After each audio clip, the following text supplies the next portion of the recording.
Hello and welcome to NVF Radio Check, the official podcast of the National Veterans Foundation. We are cutting through the static of transition, trauma, and recovery to bring you real talk, real resources, and real stories. I'm your host, Michael Alcorn. Looks like we've got a signal. Let's get started.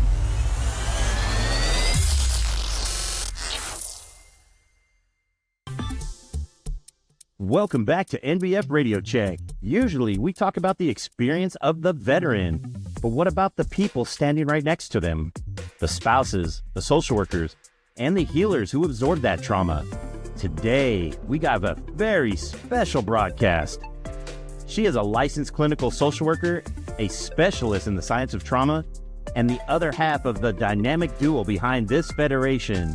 We are sitting down with Melinda Meshad to talk about secondary trauma, women veterans, and how to heal the healers. Stand by, because here we go. Melinda, thank you for coming today and talking to us. Yeah, thanks for having me. Hey, no problem. So we have a few questions to ask you, if it's all right, for our listeners, because I'm sure they're interested in hearing what, how you go about everyday business with you and helping out people. So, I guess the first question we start off with is, Melinda, you have a very diverse background, ranging from working with incarcerated youth to the foster care system. Was there a specific moment or client in those early years that made you realize, I need to dedicate my life to understanding the science of trauma? Well, the dedication to get out in the streets and really do social work came long before that, because actually the science of trauma, I have to admit, I'm not 30. So the science of trauma came later than when I was on the streets. So I actually, it was like the 80s, and I was out at Occidental College in LA, and I got somehow introduced to what was going on. There was a war in Central America, and a lot of people, refugees, were coming up, and I got really active downtown, working with people who had been victims of war, tortured, coming up with no resources. And I'll tell you, I just, I got hooked on really providing them opportunities. Wow. And, really active. And that's what did it, really. It was like without a thought. It's like, wow, this is going to be my life. It filled my soul. Was there like just a come to God moment where you just happened to see it one day and just woke up and there you went?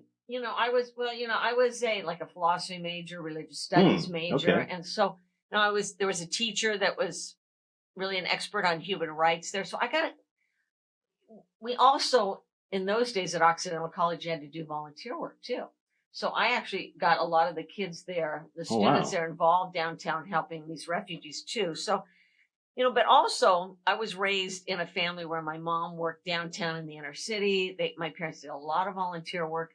It would not be unusual for me to do this. No one was surprised. It's just kind of the family that I grew out of. Nice. Yeah. Wow.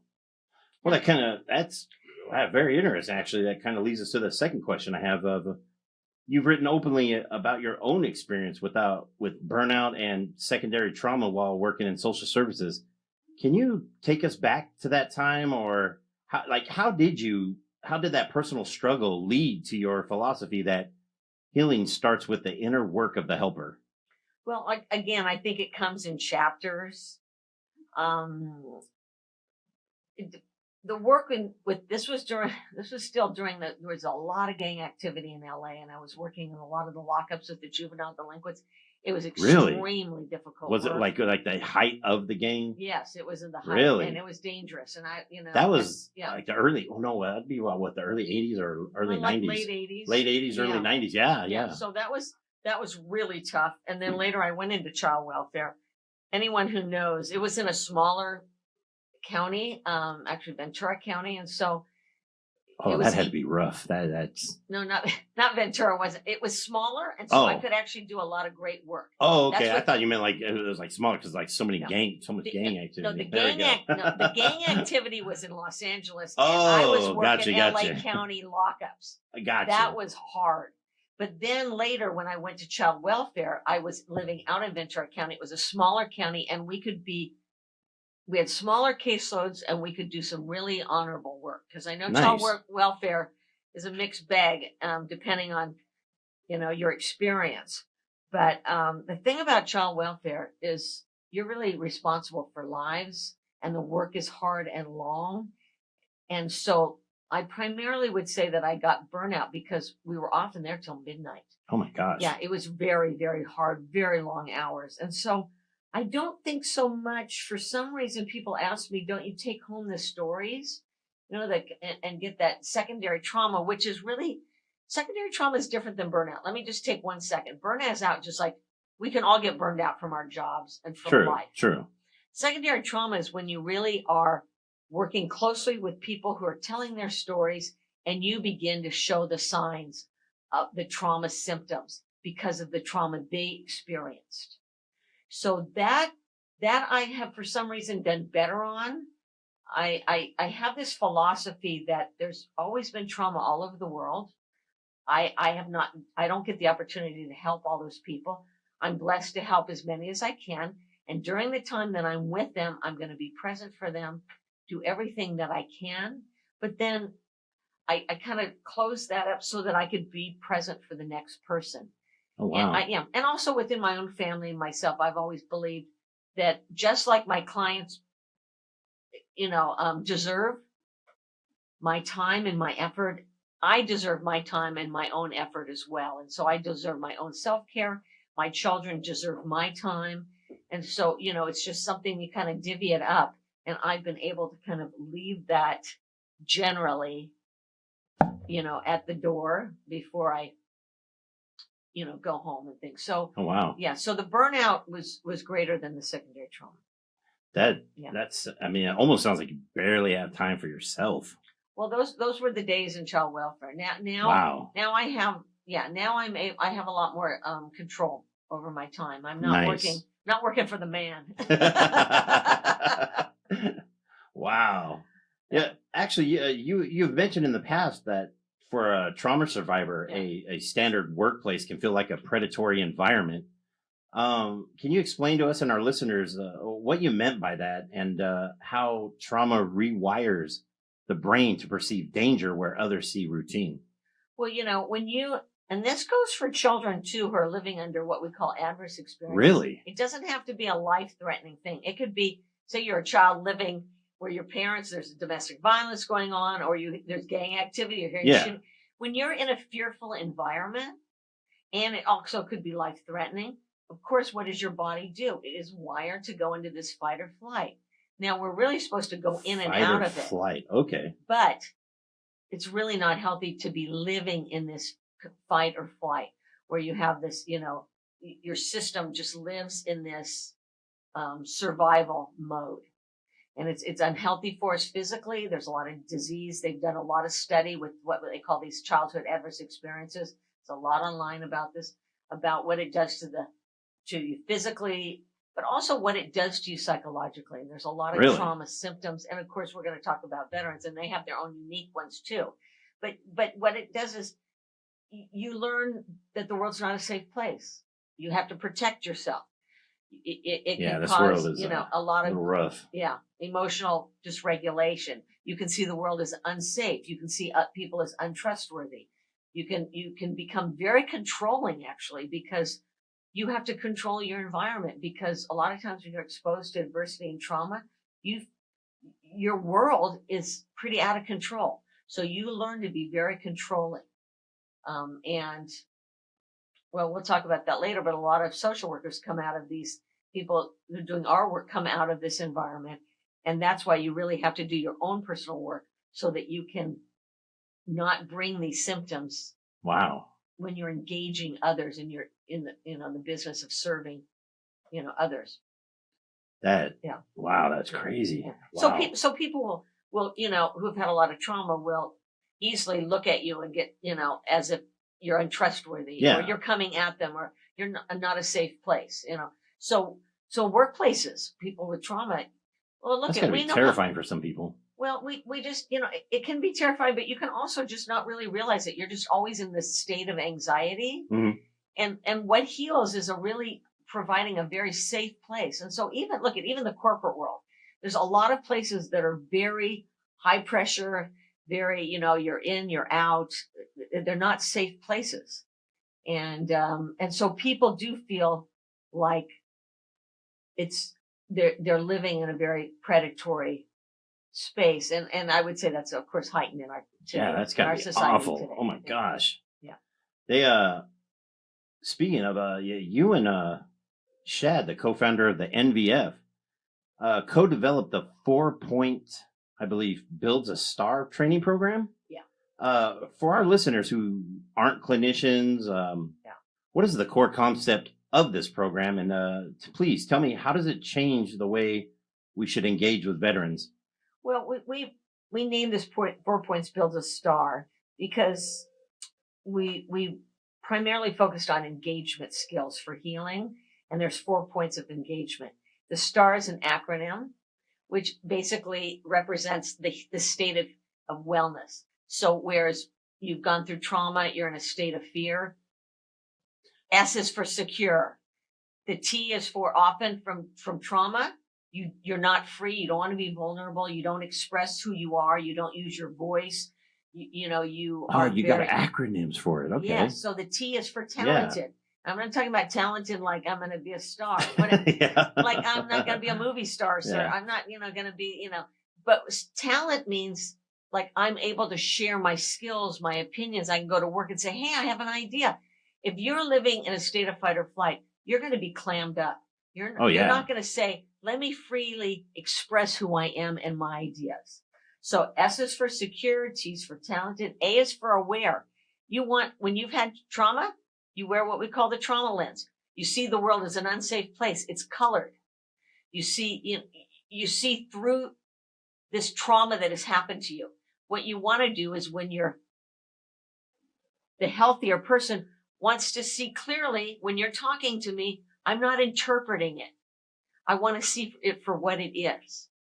So so the A is really stands for being really aware. And then of course, R is resilient. So a person is able to kind of bounce with the hard knocks of life and not just shut down or emotionally dysregulate when they get turned down on a job or something. It's really hard when it's one of the trauma symptoms that you're just not resilient. And it's like, F this. And, the world's. I'm taking out, forget this. Yeah, exactly. So that's what I mean. So STAR is like an acronym for a healthy person, for a secure, talented, aware, and a resilient person. Secure, talented, aware, and resilient person. Yeah. STAR. That's actually pretty clever. And then there's the 4 points of to build a star. That's cool. I'm going to interrupt you. There's the 4 points are the 4 points of engagement, how you help heal people. And so that is the 4 points is one of them is doing being personally aware. So you do your own personal reflection. Okay. You look inside, you see your own symptoms as the healer, your biases and your barriers to practicing these core principles of trauma-informed care. Then attuned relationships. We learn how to be empathic and listen to the other as we walk alongside them in a collaborative manner so that we empower people to make their own choices. Number 3 is safety regulation. We've got to create safe spaces emotionally and physically. Okay. And then strategic responses. How do I engage someone? How do I respond to them? How do I treat them? That's a whole big discussion. Anyways, I know we're in short time and it's just a quick overview, but those are the 4 points that builds the star. Wow. That is actually really good. Speaking of like the 4 points and stuff, one of your core teachings is it begins with me. Why is it dangerous for a therapist, spouse, or peer counselor to try and help a veteran in crisis if they haven't learned to regulate their own nervous system first?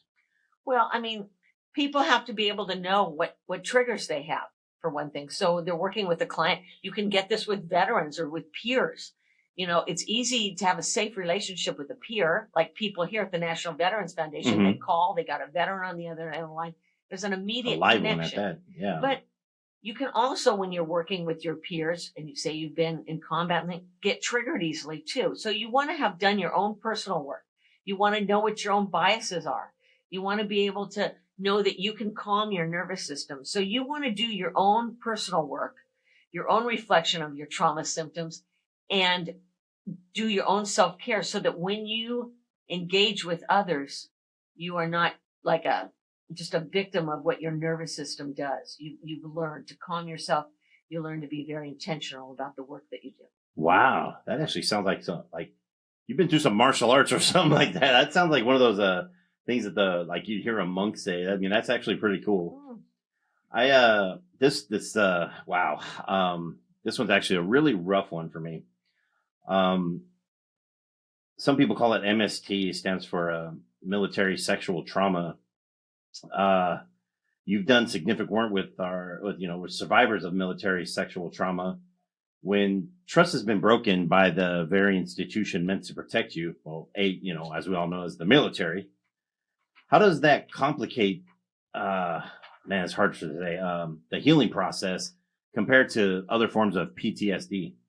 Well, I mean, PTSD, I think for anybody that has PTSD, there's work to be done. So I don't really want to say one's worse than the other because there's a million different horrible, horrific things that happen to people. Yeah, right. So, but with military sexual trauma, when women started working side by side in the military sexual trauma, I mean, we were looking at 26,000 a year. And what's really horrific is that when these things happen, women really experienced the military not protecting them. That's horrible. And those above in the chain of command were not protecting them. That's and horrible. Often they were punished. They were punished in many different ways. If they were like to say something? Yes. Wow. And often even when they got out, they were not given the benefits. And there's many ways that they were betrayed. That's horrible. It is horrible. And so it's a lot of layered trauma. Besides the fact that there's other trauma one experiences, but yes, they've not been protected, and we're still working on that problem. And also, what happens is there's a thing called moral injury, and so when something like the military betrays you that way, you end up having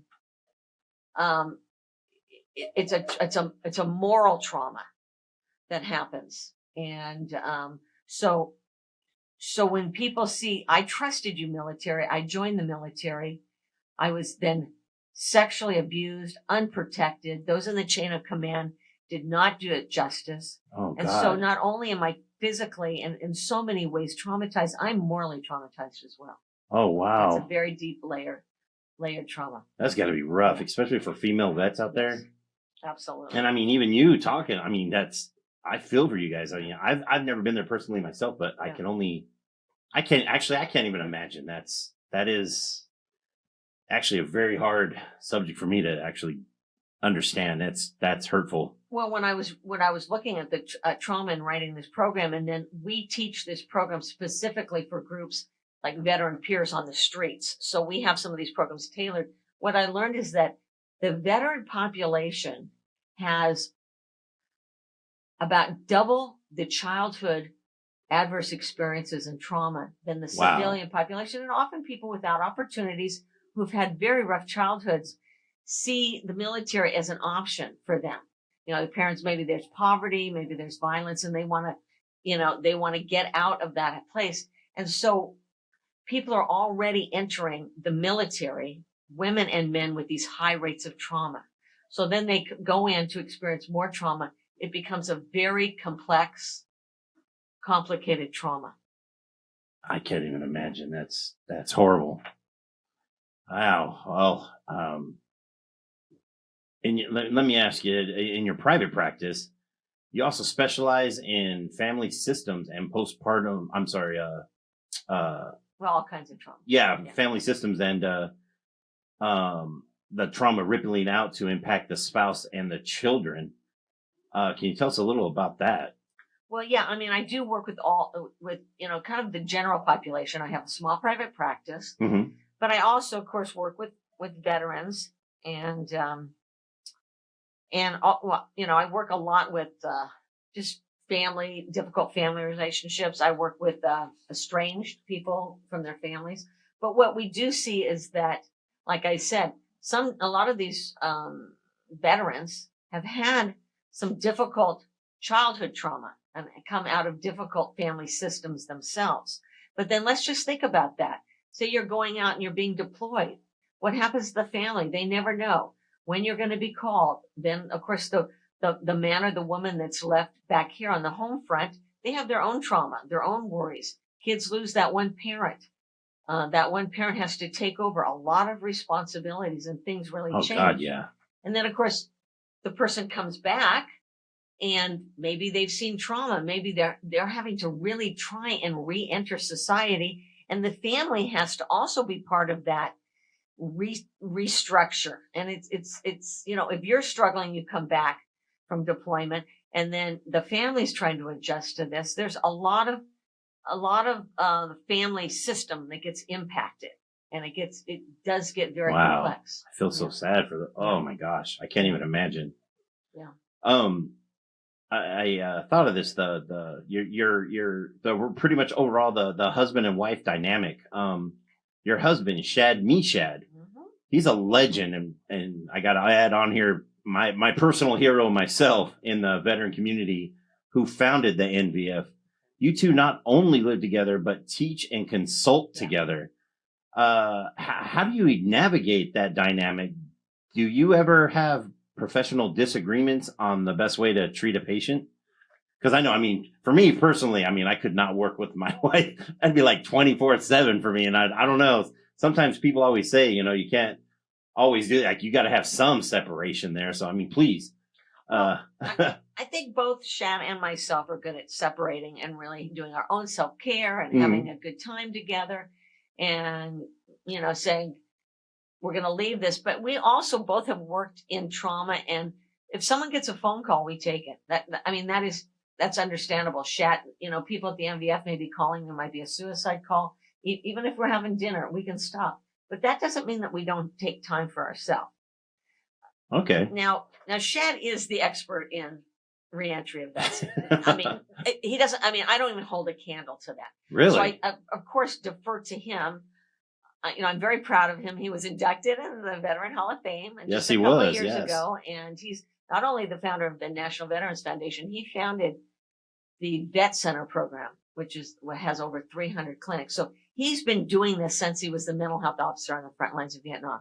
So he is the expert when it comes to the veteran reentry and veteran life. Wow. So I would always defer to him. Now, what I do is different. Now, he's running the National Veterans Foundation. He's experienced a lot of suicide calls. I've done other things, and I actually when we teach, I've delved much more into the science of trauma.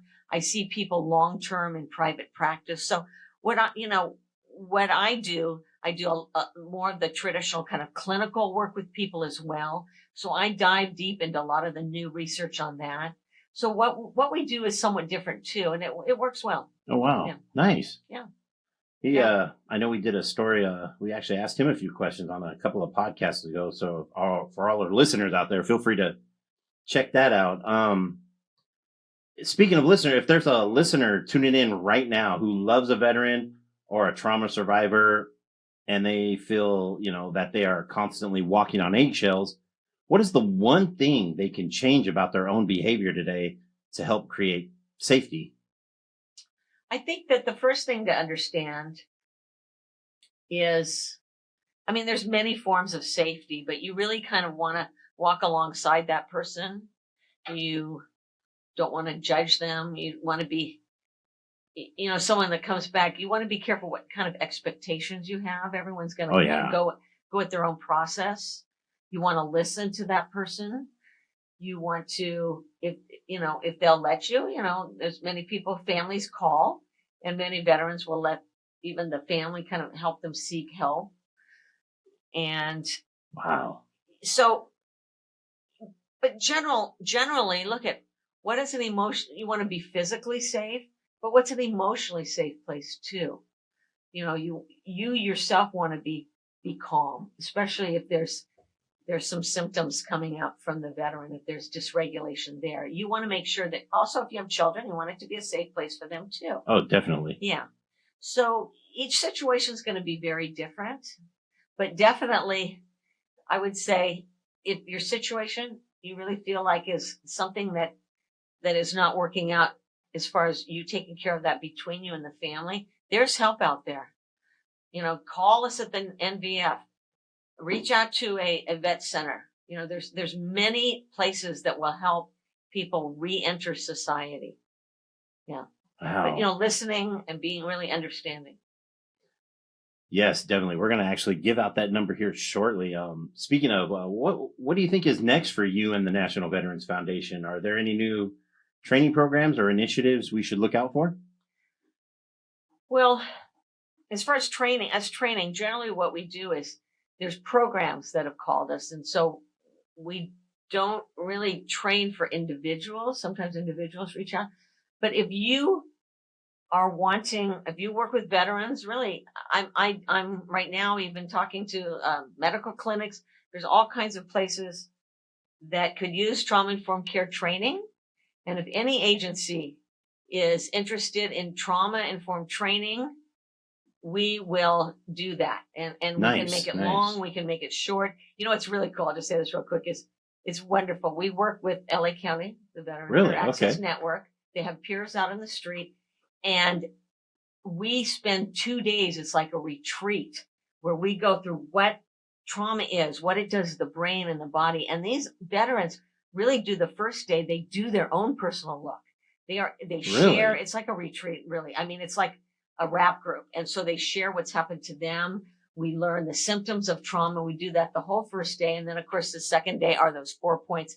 And how do we then engage others for healing? And I love doing it live because, again, it feels like you're away up on the mountaintop in trauma. We bring food in and we share, and it's a very close. It becomes a very intimate. Do you guys go out in the middle of nowhere to do this? Or? Well, we've gone a number of places. We've worked with homeless services up in the Bay Area. We here in LA County, all kinds of places. But what's nice is that when we train people, then they contact us later. And really? We have built all kinds of really great relationships being out in the community and helping other agencies and other people. They have to have loved that. Oh my gosh.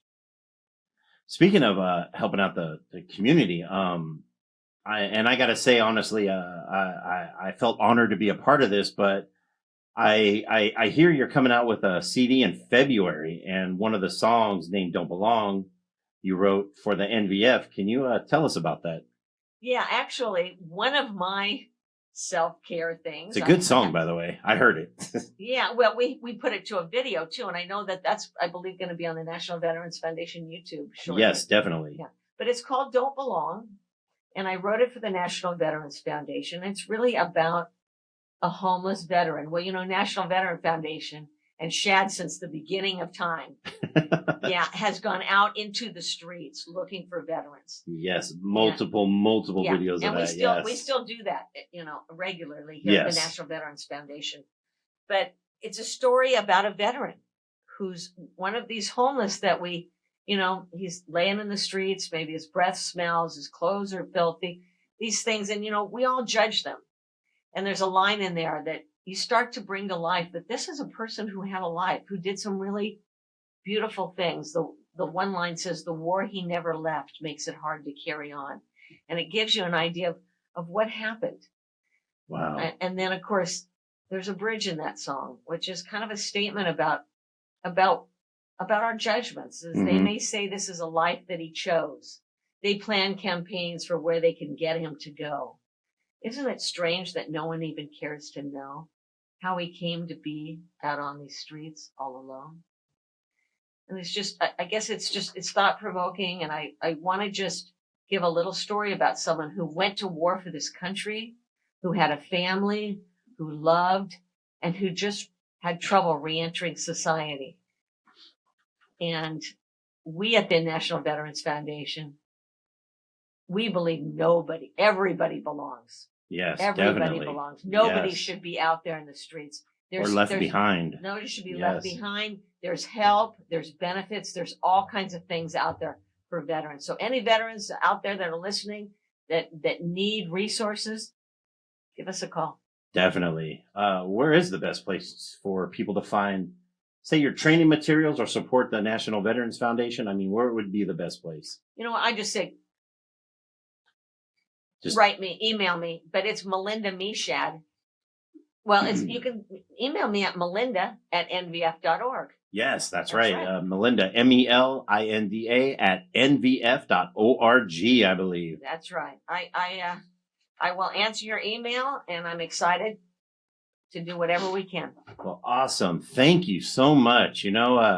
That wraps up another clear transmission on the NVF Radio Check. A huge, very huge thank you to Melinda Meshad for sharing her expertise and her story with us today. If you or a veteran you love is struggling, you don't have to fight this battle alone. The National Veterans Foundation is here, and you can visit us at nvf.org. That's nvf.org.